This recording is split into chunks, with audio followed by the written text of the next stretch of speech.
There is one exception to that, however. That is your teeth. Your teeth are made of minerals, and they will absolutely dissolve, never to come back if you give them too much application of acid. EO water is acid. I'm certainly qualified to give advice about this since I'm a dental surgeon, but there's a little info on teeth that comes in handy. The mineral in the outer layer of your teeth is in a relative state of flux. When you eat any simple carbs, your plaque bacteria will produce lactic acid. When the pH at the teeth surface drops below 5.5, your teeth mineral will dissolve away. That happens at every meal because of the simple carbohydrates you most likely eat, even if you're a strict vegetarian. It's not just sugar that's the bad guy here.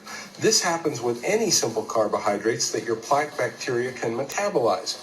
The good news is that outer layer of your tooth will remineralize when you are not eating, as long as you haven't taken too much mineral away. The minerals to build up your tooth again come from your saliva. As long as you don't dissolve too much of your enamel, your body will fix the damage. If you think about it, a cavity in your tooth is nothing more than an overdrawn mineral balance. Now that you know this, you can use common sense in the application of 2.5 water for your dental health. I strongly recommend the use of EO water 2 times a day in your mouth. I've seen a lot of so-called protocols being spread around, but now that you know these facts, you can use a little common sense. And let's try to make this simple so you will actually do it. Here's how I'd put these facts together. After brushing and flossing, simply rinse your mouth for 30 seconds with a large mouthful of 2.5 water and no longer than 30 seconds. Swish hard and fast so the water touches everything.